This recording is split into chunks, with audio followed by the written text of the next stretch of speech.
Good evening, everyone. Welcome back to Newcastle Fans TV. It is a huge week for Newcastle United and Everton, let's be honest, because both of these sides, well, if Newcastle can get a win on Tuesday, you might consider Everton in a relegation battle as well. I'm here with Lewy, who's a massive Evertonian, big Everton fan, is Lewy. He did come on for the preview for the game against Everton just after Christmas, but of course COVID stopped all of that at the time, so it's at St James's Park first, not at Goodison. But good evening to you, Lewy. I hope you're doing well. The Frank Lampard journey has started. It started. Was he your number one choice?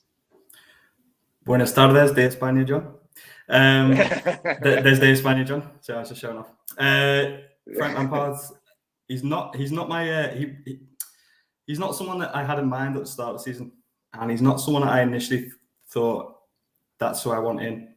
We had a short list available, short list of candidates available. And as time went on and it became a bit of a circus and the links we had to certain candidates, he just appeared to be the best choice and the choice that all the fans seem to unite together to go for. There are a few names dotted about, like Cannavaro early on. Cannavaro, but at the same time, like what's he done? Then you had the likes of Pereira, who I believe is pretty much had an interview for every job that's been vacant at us since Moyes left. Good friend of Kenwright, apparently, but his agent is super agent Kia Jurabachan, who's not the most popular figure around Goodison Park at the moment. No, I was going to talk about the board a little bit later on, but okay. Why not Pereira? Because let's be honest, he's got a good track record. He has probably had an interview with a lot of Premier League clubs, but did he talk himself out of a job by doing that interview with Sky before the final decision was made, do you think? I would have thought so, yeah. I think to announce on Sky Sports that you've had an interview and that it went well, which seemed quite unprovoked. I don't think Everton were particularly aware that it was going to happen or wanting it to happen. And it's like the current review, say you're going for a new job and you put on LinkedIn that you've had an interview, it's gone well. What would the people interviewing you think? They'd be like, right, a bit strange. So I think he shot himself in the foot big time there, but that and the fans weren't that interested in him anyway. I think absolutely went against them. But he was still up in the running supposedly until the Friday, when we were hiring Lampard, and we went to speak to Lampard on the Friday, speak to Duncan Ferguson on the Friday, speak to Vitor Pereira on the Friday.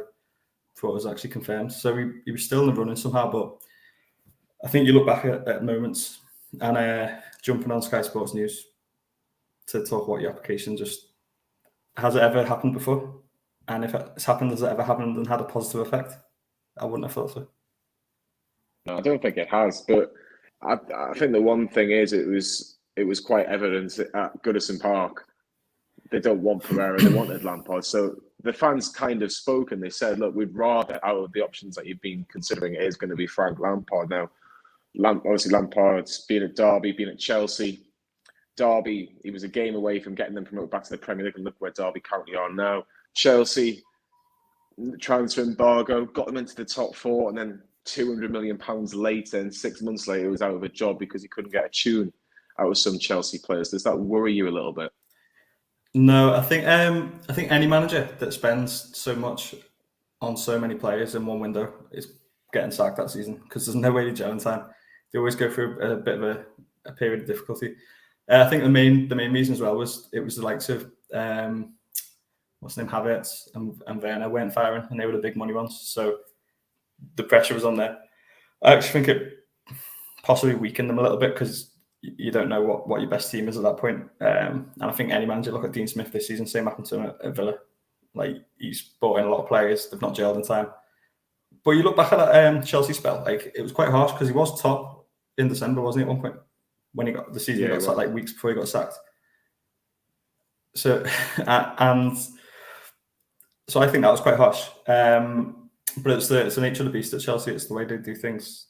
Anyone's going to get sacked when they get there. They've got rid of huge managers like Conte, Mourinho a couple of times, Ancelotti. The guy we had in recently, they sacked him as well after winning the Europa League. So Yeah. So yeah, they do get rid of people quite quickly. So not really. And the Lampard at Derby situation was Derby are quite weird, aren't they? Because they were spending quite a bit of money and they were looking all right. He actually brought Tomori and Mount, did he? On there, I think. He did, And yeah. then he managed, and then he brought them through at Chelsea as well. So I think that's the most exciting part of it, is that if he spots a young player that he thinks can make a difference, and I think we've got one or two of them knocking about. We've got Anthony Gordon's coming on every game, but he looks better every game. Got Lewis Dobbin in the reserves, who's meant to be good. Look, he's looked sharp a couple of times. He's come on as a sub. So if you can unearth a few of them and get them into the team, because the team was going quite stale the way it was, and there's quite a few players there that tried and tested, don't work, and you're just doing the same thing over and over again, which is lunacy, Einstein's theory. Yeah, definitely. So yeah, it'd be good to see some youth get a chance, and yeah, I don't have many concerns with him. I think he started off he said the right things, which I know if you have. But Roberto Martinez said the right things, Yeah. So and look at that turned up. But he is saying the right things, and I think there's a freshness, and I think it's something that most Everton fans I've spoken to about it or heard from about it seem to agree with that and say it's like a fresh feel. It's like a new Everton, and it's good times, hopefully.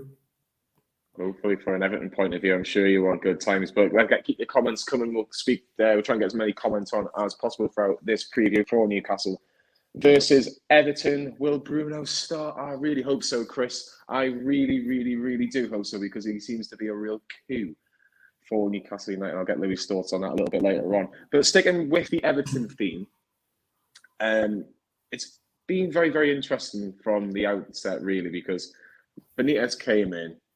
Benitez is gone. It hasn't gone well. You weren't too sure on it when it first happened, Lewy, when we got you on earlier on throughout the season about Everton. But when you look at it now, one win since September, Lampard has to just start getting a tune out of some of these players, because I do think this, Lewy. If Everton do lose on Tuesday night, he's certainly involved in this relegation battle. You'll be a point ahead of Newcastle. Norwich are in good form, and that just leaves Burnley and Watford, who were both poor from what I saw on Saturday evening. So, do you consider yourself in a relegation battle if Everton lose on Tuesday to Newcastle? I think there's a lot of fans that share that sentiment for weeks, not just now. Like, say, if we lose this, we're in a relegation battle. I think a lot of people have been thinking that since December, because it's relegation form. No mistake about that. But there's a bit of positivity now again. I think confidence is absolutely shot. And I think, I'm not sure if you managed to catch up with any of the game against Brentford in the Cup. I know it's Brentford in the Cup, but it looked a lot better. Players had confidence on the ball. Players wanted to. John, we strung 3 passes together. I can't remember last time we've done that. So, and he's only had this a week. So I'm not too worried. I think he's come in. I think he knows the league. He knows, like, he'll have a good look. He's had a year out of the game, and he's probably watched enough of the games to know where we need to improve, and confidence is a big one. I think 18 games is left, isn't it? I think we'll be fine. Obviously that could come back and bite me, but I think now that he's come in, raises the confidence. He's brought in Ali, who I think will have a good. I'm hoping we'll have a good start, like a fresh start. And Van der Beek points to prove. Look at Damari Gray and Townsend; they have points to prove. Come in, done pretty well. And going back to you mentioned that I mentioned Rafa earlier in the season. I know all of you, everyone watching, is a loyal subscriber, so they must have seen that. And I don't take any I don't take any pleasure in being right, believe it or not. I'm not too smug. I'm trying not to be too smug about being right, because I didn't want to see us down there where we are now. I didn't want that kind of football to happen, but it did, and he had to go. And I thought I saw it coming, and I'm not the only one that saw it coming. It was, yeah. People can say with hindsight, but no, I think there's a few people saw it coming, and that's the frustration, because it's another write-off of a season that could have easily been avoided. Yeah, I think obviously from I take my Newcastle hat off. I've got a lot of respect for Rafa Benitez, what he did at Newcastle. I actually thought if he could get off to a good start and continue that to Christmas, and Everton fans could see what he was trying to do, potentially he could have done good things at Everton. But look, yeah, I don't think. I'm sure Everton aren't too worried about that right now. No, but I don't understand. I'd be interested to know what exactly yourself or Newcastle fans thought that he did well, because at us, he alienated players. Like he throws out Luca Dean, he falls out of everyone. He fell out with the director of football, he left. So they've got no structure in place. He sacked half the medical team. Don't you think they passed the probation by the time Rafa got sacked and they all got passed off again? Yeah. So he's absolutely destroyed the club from the outside in, from the inside out even. And honestly, I think that kind of stuff, we're the only team that's ever given into his demands. And I honestly find myself in a situation where I think he'd be lucky to get another job again in football, until you realise that he's inherited 3 Champions League winning teams. And also, we sat Koeman and Ancelotti. Ancelotti left, and we sat Martinez, and they ended up at Barcelona, Belgium, and Real Madrid. So he'll probably fall on his feet and get the Man City job after Pep or something. But yeah. We'll see. We're not talking about Benitez too much, but the only thing I will add to that is that I understand that he does alienate a few people. I think he always tries to do it in the best interest of a football club. And I know there was one of the few things that disappointed me with Rafa was the way he throws out Tim Krul. Tim Krul, so loyal at Newcastle, but it was like you're not involved. You're not involved in any part of this journey in the future. So there is a couple of instances where it wasn't perfect by Rafa, but I suppose he's probably more welcome on Tyneside than he is in the blue half and Merseyside. But let's talk about current day stuff. We'll touch a little bit on Newcastle before we can kind of agree on what teams both Newcastle and Everton will put out on Tuesday evening. From a Newcastle point of view, it's been 2 weeks since we last played. Leeds United at Ellen Road, a big victory for Eddie Howe's side, a 1-0 win from John Joe Shelby, the former Liverpool man, of course, with that free kick, which, let's be honest, the Leeds goalkeeper Melier should have saved. Lewy, from an outsider, that was a big result for Newcastle to get that 3 points. Do you think that helped them bring in the likes of Gamirez, Target, Byrne to the club, because that win's put them in touching distance out of relegation zone now? Potentially. It's not. I wouldn't go as far to say yeah, but it's definitely helped you out, as in you've put someone else that you've beaten a team around you that's makes you a bit stronger. But I think they've come for the. Obviously, they'll come for the money. No, I'm joking. They've not come for the money. I'm not saying. I couldn't resist. No, I think it'll come regardless. I think there's still enough time, and it's easy for people to panic and say we're down there. But look, everyone wrote Norwich off. I mean, there's still every chance to go down. But all it takes is 2 or 3 wins in a row, and then your confidence is up, and you turn a corner. I think that the bottom half of the table has been too bad to be true. So teams will start pulling away. Look at us. We've won since September. We won in the league, and we still win. We should be bottom or 19th or something like that with that form. It's ridiculous. So what are the others doing? So teams will eventually start pulling away from each other, and so I didn't think it was ever a certainty that you were going down or anything, unless you. And I think these players will add to it a little bit. I don't know too much about that. I don't know if I can pronounce it properly. Guimaraes. I think I'm pronouncing that wrong as well. I'm sure there's a massive debate on Twitter how to pronounce Bruno Guimaraes. I'm going with that, and I think that's probably the best way to do it, because, yeah, I think it sounds right. Okay. Well, I don't know about him, but I don't know too much about him. You'd hope he's come. Not to put you down, but you hope he's come and he's going to have a good impact, and it's not just the money. You're hoping he's bought into the actual ambition and the project of what you're trying to achieve once they up. The other signings, I think, was it Dan Burn, Target. I think they come in anyway. Even if you rock bottom, I think they come in. Especially Burn's a Newcastle fan, isn't he? Yeah. Well, he was born in Blythe, which is about 15-20 minutes away from Newcastle.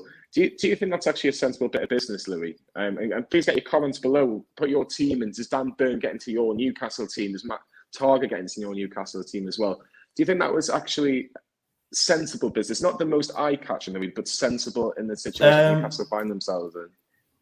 For the short term, yeah, I do actually. Definitely not eye-catching. I think Trippier is a luxury, but he's a good player still, and he's got experience in the league, and he's not going to need time to settle. And he was the first one in as well, so he's been there 3 weeks or so anyway.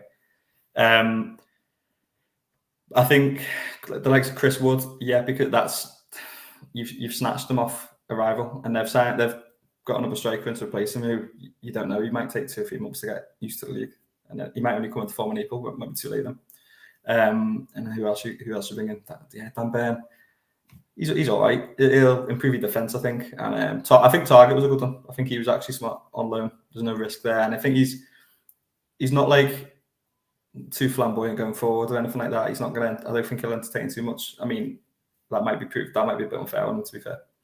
But I think he'll show the defence a bit, and it is sensible. I just think I made the point last time. Do you know when you were asking about the takeover and the money and stuff?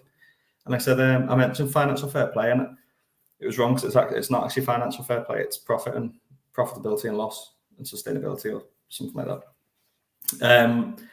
So I think for the short term, they might be able to get you over the line and get your squad like a basis, like a what's the word? Like a solid base of a squad to start. But if you look at them when it comes down the line, because it doesn't matter how much money you've got in a few windows' time, you need to start buying players that you can either turn over for like more money, or make some of that money back, because you'd be giving them like Trippier, you'd be giving big wages, so you can't do it all the time. And I think like Chris Wood, are you going to make money on him? Probably not. Trippier, wouldn't have thought so. Ben, maybe, probably not. So in that respect, no. That Guimaraes, if he's very good, and what do you pay for him? 40 mil? 40 million euros pretty much up front, according to Fabrizio Romano. And he's got extras on as well. So it's interesting. He's pretty young, isn't he? He's pretty young, isn't he? Like young enough to improve and then either take it to the next level or be sold on for big money to reinvest. So I think he'll be fine. I think short term, yeah. Long term, not really. Like in terms of selling to reinvest in the squad and get better and better and better. But I think to try and stay in the division, which obviously has the main aim for now, they'll all work hard for the team, I imagine. And you cherry picked a couple of players from rival clubs down there, so yeah, why not? Yeah, exactly. I think again, Chris Wood coming in from Burnley losing their top goal scorer from the last few years, so that is going to be really tough for them. Looking at the team news from a Newcastle point of view, no Federico Fernandez, we know all about that. No Callum Wilson, we know about that. Actually, Callum Wilson was talking about on a podcast that he does with Mikel Antonio on the BBC, that it still looks like it's going to be at least March before we see Callum Wilson. Might even be a little bit longer until we see Callum Wilson back in a Newcastle shirt at St James's Park. For Everton, Tom Davis, Fabian Delph, Abdoulaye Doucouré, we know they're out with injuries. Dominic Calvert-Lewin, though, Lewy. Dominic Calvert-Lewin didn't play against Brentford, wasn't even in the squad. From what you know, do you think that he will be involved on Tuesday night in some capacity, or do you think he was just rested? Because there was a bit of he's definitely got he's got a different knock against I think it was Villa he got it against. So he was out there. He was definitely out. Depends how quickly he recovers, I guess. But I'd imagine bench at best. Because he was off even his last couple of games, he was back before then. He was off the pace. So if he's had another injury, I don't even think it was the same injury. I think it was a different injury. So I'd imagine he's lacking match fitness, and the front three against Brentford did pretty well. So I don't think Lampard would be in a rush to mix it up too much. Obviously, when Calvert-Lewin's 100% fit or close to full fitness, he'll give him a game, because he's such an option, and he's improved significantly in and around the box. So he actually gives us something, and we have missed him over the season. But I think for Tuesday, I'd be surprised if he started. Yeah, it'd be interesting to see, because he has got a good goal scoring record against Newcastle. Every striker does, let's be honest. Well, Wilson's got one against us, to be fair. Yeah, Wilson scored 4 goals against Newcastle last season. He's out, so it's a big loss for us. I'm going to put my starting 11 on the table, and then I'll get Louis' starting 11 from an Everton point of view. I think this is what I would like to see. This is not what I think Eddie Howe will go with. I just think this is what Newcastle should go with on Tuesday. And get your starting 11s in the comments as well. See how many people agree or disagree with what I'm going with here. So Martin Dubravka, of course, will be in goal. I think Newcastle will stick with that 4-3-3 formation. Kieran Trippier right back. Centre half, this is a really, really interesting one for me because Jamal Lascelles shouldn't be starting, but I think if he's fit, he does start. And I think that frustrates me, but I'm going to go with Fabian Schär and Dan Burn. I think that'll be the partnership that I would like to see. I'm sure Newcastle fans would like to see as well. Left back, Matt Targ, I think, comes straight in. You don't buy or get on loan a player from a rival Premier League side without putting him in straight away. And plus, he can't play against Aston Villa a week today. Midfield, this is the big one. Bruno Guimaraes, will he start? I'm saying yes, and I'm saying he's the number 6 with Shelvey and Joe Linton further forward. And then you've got Fraser on one side, Alan St. Maximum on the other, and Chris Wood up front for Newcastle. Lewy, before you get your Everton side up, who out of Newcastle worries you the most? Is it Alan St. Maximum because of the moments that he can produce on a football pitch? I mean, yeah, he's a big threat, isn't he? But he's a threat to him because he's so quick and because of how quick he shifts the ball and stuff as well.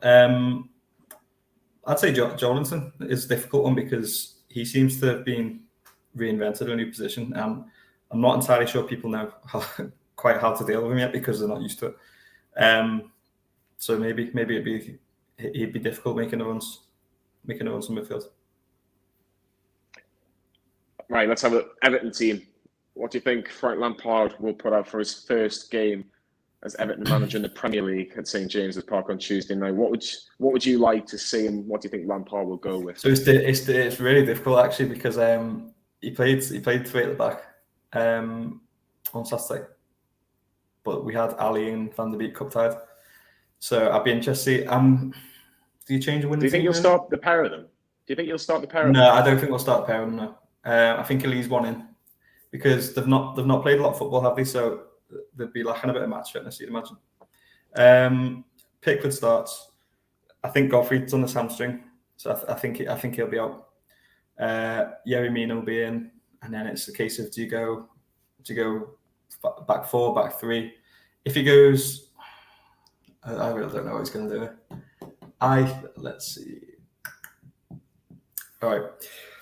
I'm going to go 4-3-3 as a team. I'd like to see more and see how he does that. So I think I'd like to see Mikalenko left back, Yerry Mina and Holgate centre backs, and right back I think he'll play Coleman. I'd like to see that Patterson. I'm not seen much of him yet, but I don't think he didn't even come off the bench yet, so I don't think he's ready. Then I'd like to see Alan, Gomez, and say Van der Beek, and then Gray, Richarlison, and Anthony Gordon. And I'd like to see Dele Alli come on, or vice versa with Dele Alli starting and Van der Beek come on. I'd be happy with either of those. That's fascinating. I'm sure you really like Dele Alli's red beads on his hair at the minute. I'm surprised he hasn't dyed them yet because I know a lot of Everton fans will be delighted that he's got some red hair for his first time. Do you remember when we had Koeman? Do you remember we had Koeman and he put up a picture of his Christmas tree and had red baubles? He had to take it off. It's amazing, isn't it? It's absolutely amazing. But when you look at those two sets of teams, look, like I've got Amwell and Ghazi potentially that could be. Is he available, Louis? Because obviously got him. He's available, yeah. Villa. He's a strange one because apparently he was signed under Benitez, but apparently he was kind of shifted to the club on behalf. Like Benitez didn't really want him, so the rumours go. So he's taken up a loan space. I don't really think we need another wide player like that yet. So I'd be amazed if he started. He might make the bench. But yeah, I'd be amazed if he started. Yeah, it'd be very, very interesting to see what happens. Newcastle actually the bookies' favourites to win, which I'm quite surprised at. Newcastle 6-4, Everton 7-4. So yeah, they don't know what to talk about the bookies. No, don't want to talk about bookies. Not on this channel. No, I'm saying that they don't know what we're talking about. No, definitely. Well, sometimes they get it right, don't they? One thing I want to talk about is Jordan Pickford. Now, he's had a mixed bag at St James's Park. Let's be honest. He has had a couple of wins, but I always remember that 3-2 win at Newcastle where he just literally lost the plot, gave away a penalty, and he was really poor for two of the 3 goals that Newcastle got. Are you worried about him potentially coming back to the northeast? Obviously, with the Sunderland routes, 50-odd thousand there at St James is going to be a bit of an atmosphere. Do you think that he's more mature now in these situations, or do you think he's still got that bit of petulance in him? No, I think he's grown up from a fan's point of view. I think he's grown up a lot in the last calendar year or so. I think it's 2021. He was brilliant all the way through. He was brilliant for England as well. He's probably played a tournament, wasn't he? Did he actually get that or not? Or there was talk of him getting it anyway. He played well. Definitely played well enough to get it. He played well, yeah. I think he's turned the corner. However, in the game against Brentford, he gave away a penalty, which I do think was a bit harsh. But there was a couple of like iffy moments. But it might just be enough there. I think it'll be fine. I think there's no excuses for him to go back to Newcastle and start doing stuff. Like he should just be in the zone, I think. And otherwise, if the manager thinks there's a risk, play a different keeper instead for that game. But I don't think he'll be bothered. I think he's grown up a little bit. He makes better saves now. He makes less mistakes. Touch wood. Now, obviously, he's gonna throw in his net now after I've said that. But no, I think I'd like to think he'd be fine now. Yeah, it should be very interesting. I'm sure you'll get a lovely reception from the Gallagher, which I'll be sitting at on Tuesday night. Just before we get the predictions in as well, I think as well it's got to be mentioned. Set pieces are going to be important. I think Chris Wood, desperate need of a goal. Everton's defence, in my particular opinion, I think are suspect to a bit of. I don't know. I think if you've got the likes of Chris Wood, who maybe your Jamal Lascelles, if he starts with Dan Burn, that's three big blokes for set pieces like corners and free kicks. Are you not worried by that? Maybe if the delivery is right, because Kieran Trippier's got a hell of delivery on him. Louis, are you worried by your defence potentially? If it's you've gone with Holgate and Mina, do you think? It's, in fact, maybe. In fact, you know what? Maybe in that case, he might actually play Keane instead of Mina. Not instead of Mina, sorry, instead of Holgate to alleviate that. If we still had Benitez in charge, I would be very worried because we were terrible at defending set pieces and not great at scoring them either. Against Brentford, we looked pretty solid from set pieces defensively, and we scored from two of them. And that's from a week of, I think, Paul Clement, the assistant manager or first team coach, has been taking those. So I think we'll be well drilled actually. Obviously, you can still concede goals when you're well drilled, but I think I'm more confident now than would have been had we played it 2 weeks ago or 3 weeks ago. Yeah, 100%. I think it's going to be interesting. I hope that obviously Newcastle can actually do the job and actually score from a corner. That would be amazing. Especially unless John just hold on a minute. So are you asking me if I'm worried about us conceding from a corner, and you're saying you haven't scored from one? Well, no, I hope we score from a corner, obviously. Okay. Trippier's cross, Dan Burns header, big Shearer celebration, and then again the Gallagher. John, that was a kid, Louis. Pulis in.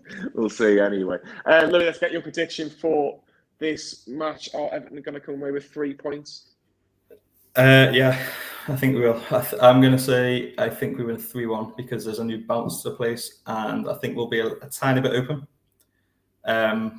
But I think the players have a bit of confidence. There's a couple of new players that will bring a lot going forward into the game, and that's my prediction. 3-1 for Everton. That's what Louis gone for. Get your comments in. Who do you think will win this game? My prediction for the game on Tuesday night, I'm going to go for a 2-1 home win. I think Newcastle can get a win. We've had a nice little 2-week break. They've been to Saudi for some warm weather training. And I'm sure they'll be... It's all right. They've had a lovely time in Saudi. I actually think Newcastle can win this game. I think Everton defensively, I think are a bit of a mess at times. I know Newcastle aren't much better, but I just think maybe that's where Newcastle can capitalise. Hopefully, Fraser Wilson can supply Chris Wood with his first goal of the season. So I'm going for Newcastle to win by 2-1. Louis gone for Everton 3-1 win. I see a couple of predictions there. I've seen 2-1 Newcastle and 2-0 Everton.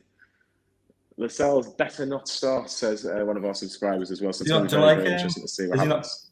Is Lascelles not popular on Newcastle anymore? He's not the best season. Let's be honest. He's a lot of mistakes. He was at fault for the Watford goal in that 1-1 draw in January. I do feel there is a sort of pressure that he's got as captain of the club, and plus the fact Newcastle have got a financial muscle now that they can buy any defender they want. I do think that he is getting a little bit. There's maybe a little bit of pressure on him, where his place is pretty much guaranteed season in, season out because of the fact he was captain of the football club. So it'd be interesting to see what happens with Jamal Lascelles. If he scores at the weekend, I'll be delighted. I'll be absolutely delighted. If he puts in a man of the match performance against Everton, I'll be absolutely delighted. But Louis, thank you very much for coming along tonight. I was going to say good luck, but I'll just say I hope you have a nice night on Tuesday. Thank you very much, John. Thanks for having me. Like and subscribe to Newcastle Fans TV. Remember, we've got all of the reaction for Newcastle versus Everton. It's a big week. Newcastle, Everton, Newcastle versus Aston Villa, and there's a couple of Greenwood Mulner shows in for you. So it's a big week on the channel. Like and subscribe again to Newcastle Fans TV, and we'll see you all very soon.